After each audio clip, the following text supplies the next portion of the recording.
the Bangladeshi investigation, that they put pressure on that it has an international element, because a country that can just turn off all communications.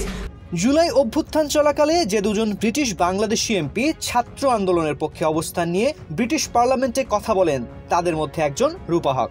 সেই রূপা হক এবার বাংলাদেশে আসতে চান অন্তর্বর্তীকালীন সরকার কিভাবে চলছে সেটা দেখার জন্য।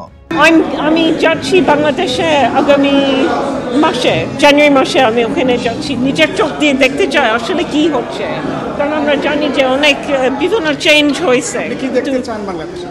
ডেমোক্রেসি এইসব, কারণ at the moment কোনো পার্লামেন্ট নয়, আমি হচ্ছে পার্লামেন্টারিয়ান, এটা আমার জন্য খুব ইম্পর্টেন্ট।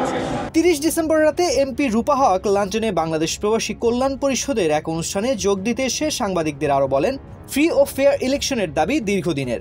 ডক্টর মোহাম্মদ ইউনূস শুনেছি ভালো মানুষ ও নোবেল জয়ী, তবে তার সম্পর্কে অনেক কিছু শুনেছি যা নিজের চোখে দেখতে চাই। Yeah, I mean, we know Professor Yunus is a good man. We hope he's won the Nobel Prize, but you keep hearing all these things. I don't know really what to believe. That's why I want to see for myself about the attacks on the Hindus. Is that exaggerated? Is that real? So the Bangladeshi community overseas has a big part to play to put pressure on what's going on there as well, to resolve.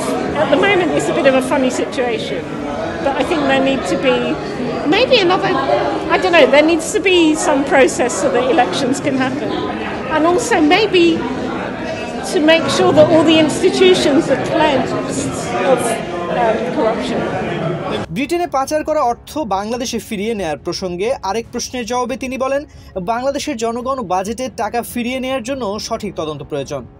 এই পয়সা চলে গেছে দেশের দিকে, ওইটা আবার ফেরত হতে হবে বাংলাদেশে, কারণ ওটা বাংলাদেশের মানুষের বাজেট, ন্যাশনাল ওয়েলথ, ওটা আমি জানি না কে কেড়ে নিছে, কোথায় ওই পয়সা গেছে। So maybe we need a proper investigation, a true, genuine investigation. That applies everywhere. Same with the Russian corruption money you hear is all around London. If money comes from dirty sources, it has to be repatriated. So yeah, it's a good idea. We need to get this problem. রূপা হকের বাবা পাবনা থেকে 1962 সালে ব্রিটেনে স্থায়ীভাবে বসবাসের জন্য আসেন। 1972 সালে ব্রিটেনে জন্ম নেয়া রূপা হক ব্রিটেনের বিখ্যাত কিংস্টন বিশ্ববিদ্যালয়ের সিনিয়র লেকচারার ছিলেন। বর্তমান ক্ষমতাসীন লেবার পার্টি থেকে 2015 সালে প্রথম ব্রিটিশ এমপি নির্বাচিত হন ইলিং আসন থেকে। 2024 সালে নির্বাচনে জয়লাভের মধ্য দিয়ে টানা 4 বার এমপি নির্বাচিত হওয়ার গৌরব অর্জন করেছেন রূপা হক।